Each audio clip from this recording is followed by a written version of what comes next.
One other issue that we've had a great deal of discussion on, and I think there's been progress made on this one, and maybe we can just update our viewers. We have several viewers who wanted to know, one viewer from Twitter, one from that great Minnesota community, Unidentified Town, who wants to know what's happening with the Real ID bill. And we've got a viewer who's very concerned, wants a clean ID bill passed. So who wants to update us on that?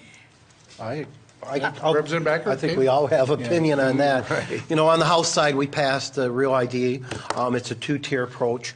It really allows individuals who want Real ID to opt in and people who don't want Real ID not to opt in. And that's really the summary. I know the Senate, you've had to do that twice now. So the House, we got it done the first time, guys. Okay, no problem. We're twice as thorough in this. Oh, no, but twice. Well, as you all know, the first time through Real ID failed. There are some in the Senate who are concerned about data privacy. There were a number concerned about some rulemaking language. I thought this was a great example of some work where the Senate achieved its goal. Senator Pratt carried that bill. When it came back the second time, the language of rulemaking, which had concerned some Democrats, was out, and it passed overwhelmingly. And I'm hopeful that it can be passed. I certainly get a lot of emails from people who hope to get on planes. Of course, I respect Senator Limmer and some of the data privacy positions who just simply don't want to see information go to the federal government. Having said that, we have a federal law. We've used up a lot of our chances to extend it, and I think Minnesotans would prefer to see it passed.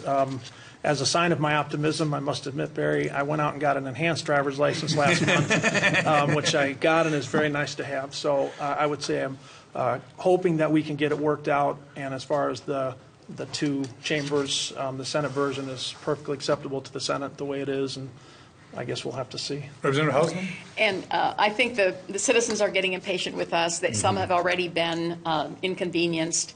And so I think the move to have just a clean ID bill that deals just with that, hopefully we're very close to that. So just to our viewers, Senator Ralph? Well, I was just going to comment that you know, and I agree with Senator France. The two issues that were really jamming things up, the data privacy, which I think we've made a reasonable attempt to try and circumvent, and that basically says that we're very concerned that the federal government has the ability to affect the data privacy without any kind of legislative oversight. That's the main issue, and I get that. I'm very concerned about that. And so we put a tripwire in this bill. How effective it is, I don't know, but at least it gives us some comfort level that if the federal government makes a substantial change in the data requests that they can engage in, we have the ability to say, we're going back to where we were. Well, we're back to the chicken game again, but at least we've had some experience with it, and we know where we're going.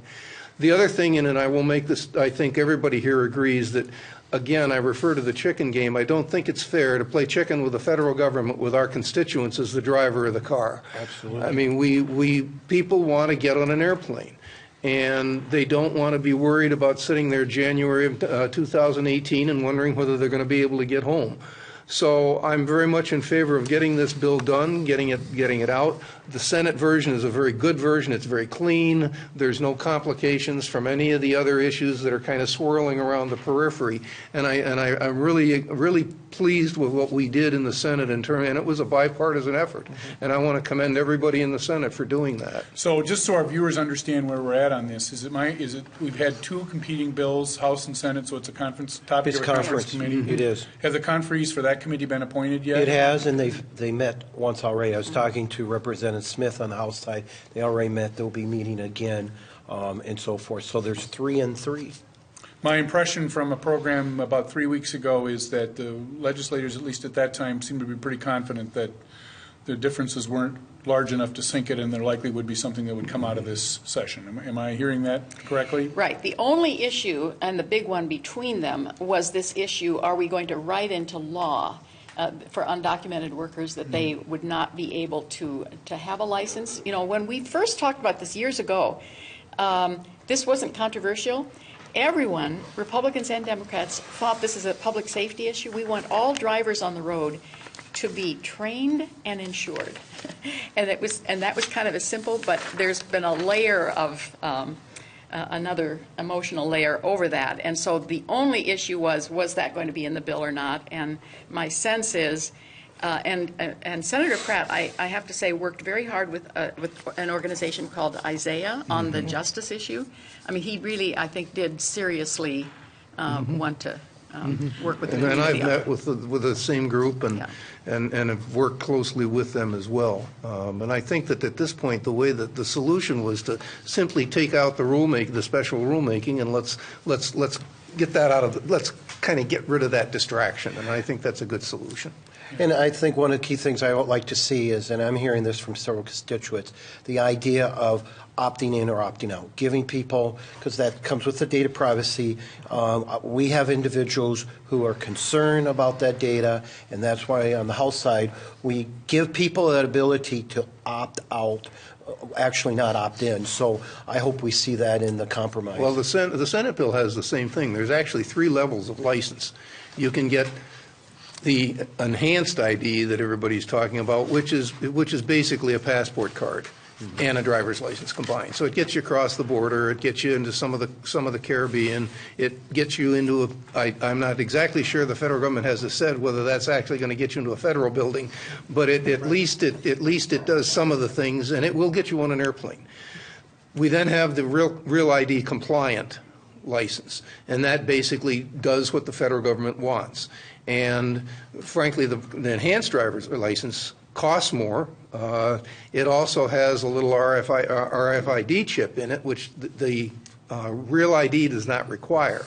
And that reason that chip is in, when you approach the border, then they can scan it and they know you're there. So then we have the Real ID. And then the final is the opt-out, as you refer to it, which is just a regular driver's license. And a person can apply for that. A person who happens to have a passport card or was perfectly happy, has a passport and is willing to carry that, then they can use their regular driver's license. They don't have to have a Real ID. And so I think that what we've done is created a structure that it kind of gives everybody the choice. And if you're concerned about data, you may end up having to take a bus next January, but at least you're comfortable with it. So, but the net result is it looks pretty promising that we're going to be. Very close, yes. All right. Well, so